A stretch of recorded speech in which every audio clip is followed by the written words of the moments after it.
Assalamualaikum warahmatullahi wabarakatuh. Saya Desinta Zaskia Maizanda dengan NPM 2271210058. Saya akan mempresentasikan analisis MSDM pada BUMN. Yang kali ini merupakan analisis manajemen sumber daya manusia pada perusahaan BUMN, yaitu PT PLN Persero di Pekanbaru. Pendahuluan, manajemen sumber daya manusia bukanlah suatu yang baru di lingkungan suatu organisasi, khususnya di bidang bisnis, di mana sumber daya manusia adalah potensi yang merupakan aset dan berfungsi sebagai modal di dalam organisasi bisnis. Faktor sumber daya manusia merupakan bagian yang cukup penting dalam mencapai tujuan organisasi, baik itu perusahaan besar maupun perusahaan kecil. Selanjutnya saya akan menjelaskan beberapa kelebihan dari PT PLN Persero yang ada di Pekanbaru.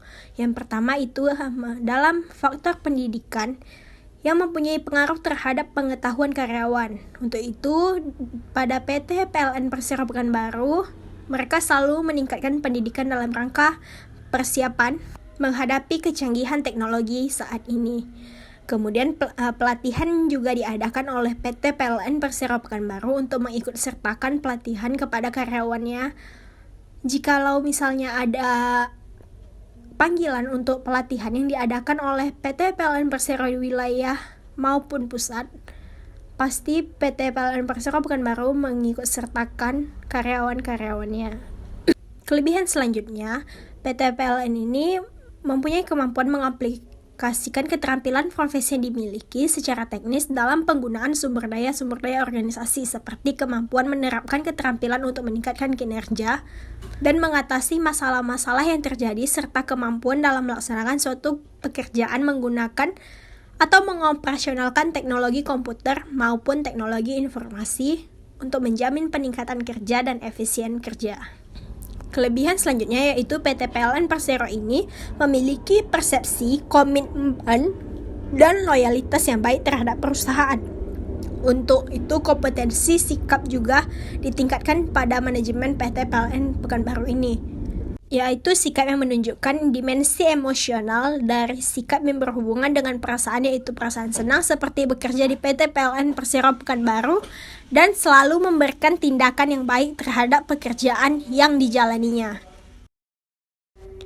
Selanjutnya ada pun kekurangannya. Yang pertama itu komunikasi internal pada karyawan bagian administrasi PT PLN yang terdiri dari beberapa dimensi. Yang salah satunya itu keterbukaan, di mana pada dimensi tersebut memiliki tanggapan terendah responden terhadap komunikasi internal. Kemudian dalam menghadapi laporan atau keluhan konsumen, masih ditemukan konsumen yang kecewa dengan apa yang dilakukan oleh karyawan yang sedang bertugas karena keterlambatan dari respon balik atas keluhan konsumen tersebut. Jadi ada pun saran yang saya berikan, yang pertama itu pelatihan dan komunikasi internal yang berpengaruh yang signifikan terhadap kinerja karyawannya itu perlu dilakukan. Sebaiknya menjaga dan meningkatkan pemahaman atas kebutuhan-kebutuhan karyawan serta memberikan kesempatan yang lebih luas, terutama bagi pimpinan level menengah secara langsung yang berhubungan dengan karyawan untuk terus meningkatkan kinerjanya menjadi lebih baik. Selanjutnya, dalam menghadapi keluhan konsumen diharapkan lebih cepat memberikan tanggapan ataupun respon balik agar tidak terjadi kekecewaan dari konsumen. Saran selanjutnya yaitu PT PLN Area Pekanbaru sebaiknya memberikan kesempatan yang merata bagi seluruh karyawan untuk mengikuti pelatihan teknis, terutama menyangkut aplikasi penerapan teknologi tertentu, sehingga kedepannya karyawan lebih siap dalam mengantisipasi perkembangan teknologi yang akan diterapkan oleh perusahaan. Baik, demikianlah pemaparan materi yang dapat saya sampaikan. Lebih dan kurang saya mohon maaf. Wassalamualaikum warahmatullahi wabarakatuh.